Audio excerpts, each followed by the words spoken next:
Ya vimos funciones que devuelven listas.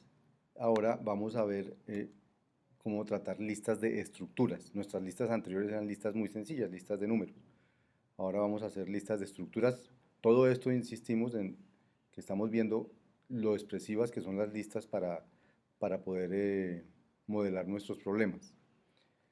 Entonces, las listas pueden contener estructuras dentro de ellas, no solo números, pueden contener cosas más complejas. Vamos a encontrarnos ahora con este problema. Supongamos que lo que el director recibe es una lista de tripletas, o sea, ya no recibe una lista de números, que normalmente es como raro, porque uno no sabe el primer número a quién corresponde, el segundo a qué empleado corresponde. Entonces va a recibir una lista de tripletas que contiene cada una el nombre, el número de horas trabajadas y el valor que gana por hora trabajada de un empleado. O sea, aquí ya vamos a suponer que los empleados no ganan todos lo mismo, sino que los empleados ganan diferente, dependiendo de su trabajo y de sus competencias, pues ganarán de manera diferente. Eso es lo que recibe ahora el director y entonces tiene que generar en todo caso la lista de lo que hay que pagar.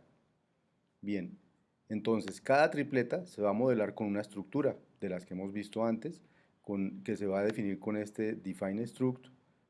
Empleado se llama la estructura y va a tener estos campos, nombre, valor y horas. O sea, un empleado va a tener un nombre, va a tener un valor de lo que le pagan por hora y horas, que es el número de horas trabajadas. ¿Sí? Y entonces ahora tenemos que volver a resolver el problema anterior de entregar la lista de lo que hay que pagar. Entonces miremoslo aquí en nuestro Dr. Racket, de nuevo en el mismo orden de siempre. ¿Cómo vamos a representar la información? Aquí hay algo nuevo, no era una lista de números, sino va a ser una lista de estructuras, ¿cierto? Entonces tenemos la estructura empleado, como la dijimos allí, ¿sí? Empleado es una estructura, con make empleado NBH se crea un empleado de nombre N, N es una cadena, de valor V, lo que le pagan por hora, que es un número, y el número de horas trabajadas H, que también es un número. ¿Listo? Y nuestra entrada a nuestro programa ahora va a ser, a nuestro programa salario, ahora va a ser una lista de tripletas, no una lista de horas trabajadas sueltas, una lista de tripletas que trae cada empleado, cuántas horas trabajó y cuánto le pagan por cada hora trabajada. Entonces después de la representación de la información, el siguiente paso, nuestra metodología, la firma, el propósito y el encabezado. Y eso debería quedarle a uno grabado así, firma, propósito, encabezado. No se nos puede olvidar firma, propósito y encabezado. Y escribirlo tal cual ustedes lo ven aquí, comentado, con los comentarios, etcétera, para que quien lea después lo que yo escribí sepa qué fue lo que yo pensé, cómo pensé el problema y cómo lo solucioné. Entonces, en nuestro caso, voy a recibir una lista de empleados y una lista de números, es lo que tengo que devolver, cuánto hay que pagarle a cada empleado. Calcula el propósito, calcula el salario semanal de todos los empleados a partir de la lista de estructuras de empleado que le entra, que vamos a llamar LE, lista de empleados. Y nuestro encabezado, la función se va a llamar salario asterisco otra vez, recibe una lista de empleados y devuelve una lista de números. En el encabezado ponemos cualquier valor de una lista de números, vamos a poner lista vacía, ustedes ya saben que ahí ponemos cualquier cosa que sea del tipo de lo que debe devolver nuestra función. Segundo paso, los ejemplos. Segundo paso, los ejemplos, entonces vamos a empezar a hacer ejemplos. Supongamos que recibimos una lista vacía, entonces hay que devolver una lista vacía. O sea, recibimos una lista vacía de empleados sin ninguna tripleta, devolvemos una lista vacía de números sin ningún número. Segundo, suponga que recibimos una lista con un solo empleado y ese empleado se llama Víctor, gana 10.000 pesos la hora, trabajó 40 horas en la semana y, y eso es el único empleado que recibimos. Entonces debemos devolver una lista con un solo elemento que es 40 por 10.000, o sea 400.000, que es lo que hay que pagarle al señor Víctor. Y aquí hay otro ejemplo con dos empleados, un empleado que es Juan que gana 10.000 y que trabajó 50, y otro empleado que es Víctor que gana 10.000 y que trabajó 40 horas, y entonces se vuelve una lista con dos elementos, los 500.000 que debe ganar Juan, los 400.000 que debe ganar Víctor. ¿Listo? Esos ejemplos los convertimos en chequeos para nuestro programa. ¿Cuáles son los chequeos? Pues aquí tres. Que el salario asterisco aplicado a la lista vacía debe dar vacío, que el salario asterisco aplicado a la lista con Víctor y Juan debe dar, con Víctor solamente debe dar una lista de 400, con un número 400.000, y que el salario aplicado a la lista con 2 empleados, Juan y Víctor, pues debe dar la lista que tenemos allí. Eso es todo lo que escribimos en el check expect, es reescribir los ejemplos en términos de check expect. Tercero, la plantilla. La plantilla va a ser una función, se llama salario asterisco, recibe una lista de empleados, y como es una lista de empleados, entonces, como siempre, los casos. ¿Cuáles son los casos? O la lista es vacía, primer caso, y habrá que hacer algo en ese caso. Segundo caso, la lista no es vacía, que normalmente lo codificamos con el else, pero podríamos codificarlo, como siempre lo repito, con el cons interrogación. Entonces, ¿qué pasa si la lista no es vacía? Pues habrá que coger el primero de la lista de empleados, hacer algo con él, calcular el salario del resto de los de la lista y luego combinar esos datos para dar la respuesta que está esperando mi programa. Tercer paso, listo. Cuarto paso, el código. Entonces vamos a hacer el código, cogemos la plantilla y vamos a llenar lo que está en puntos suspensivos en la plantilla. Entonces, si la lista es vacía, devuelve vacío. Uno va a los ejemplos y dice no hay nada que hacer, no hay. Y si la lista no es vacía, entonces hay que hacer algo parecido a lo que hicimos en el anterior programa, de calcular el salario del primer empleado y ponerlo como primer elemento de la lista con el salario del resto de la lista de empleados. Solamente que en este caso esta función salario que estamos aquí va a tener un propósito diferente y una firma diferente a la que calculamos en el anterior, porque lo que nos entra en este momento es una lista de empleados, que es una lista de tripletas, y no lo que nos entraba antes, que era una lista de números. Entonces, en la lista de deseos coloco la función salario y vamos a diseñar la función salario.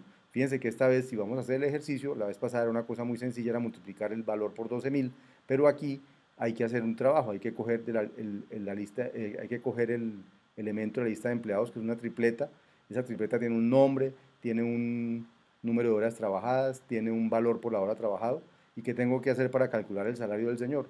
Pues coger el valor, el valor por hora, el número de horas trabajadas y multiplicarlo. Y eso es lo que vamos a tratar de diseñar aquí. Entonces aquí colocamos, vean, mi nueva función salario tiene la siguiente firma, a propósito y encabezado. Firma, recibe un empleado, que es una tripleta de las que vimos allá arriba, y devuelve un número, que es el salario que le debo pagar a ese empleado.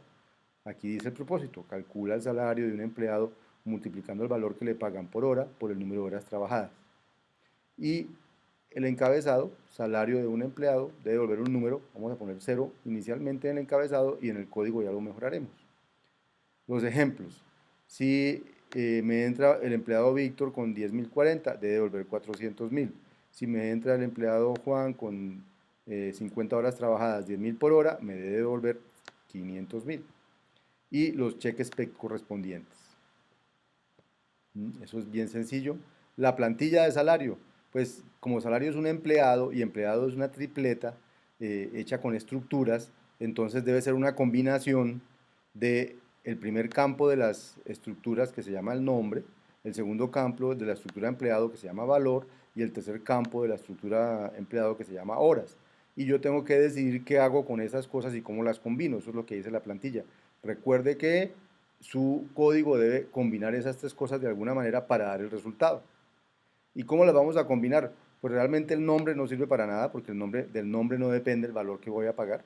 Realmente el valor que voy a pagar depende de cuántas horas trabajó el señor y qué valor se le paga por hora. Aquí empleado valor me da el número, el valor que se le paga por hora, empleado guión horas me devuelve el número de horas que el empleado trabajó. Entonces la función salario el código es muy sencillo. Coja el valor que se le paga por hora al señor mire cuántas horas trabajó el señor y multiplique esos dos valores y ese es lo que tiene que devolver como salario. Y queda listo.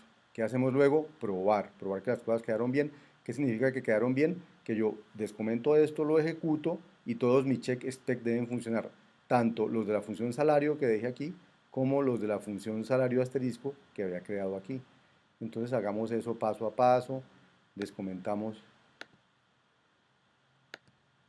la representación de la información, descomentamos, realmente descomentar o no esta firma o no da lo mismo porque sigue quedando comentada. En el ejemplo, solo que yo quiero mostrar con esto cómo nos gusta que nos entreguen sus tareas, entonces tal cual las están viendo aquí es como uno quiere recibirlas. Entonces queda el ejemplo ya listo, la plantilla no hay necesidad de descomentarla, el código lo vamos a descomentar para que se ejecute y todo lo que hay en la lista de deseos lo vamos a descomentar. Como ven, quedó comentado la firma del propósito, los ejemplos solo quedó descomentado los chequeos que hay que hacer, la plantilla quedó comentada porque ya no cuenta para nada y el código de la función salario en la lista de deseos ya quedó descomentado. En este momento puedo ejecutar y espero que me den todos los test positivos. Y efectivamente él testeó todo y funcionó. Simplemente para que ustedes se den cuenta cómo funciona esto, entonces miren, vamos a llamar a salario, que es la que diseñamos en la lista de deseos de Víctor, devuelve sus 400.000, así va a pasar con el otro, y salario asterisco de estos dos empleados, Juan y Víctor, lo invocamos aquí abajo en la ventana de interacción y ahí está la respuesta. Como pueden ver, podemos manejar listas de cosas más complicadas que datos sencillos, en este caso listas de estructuras.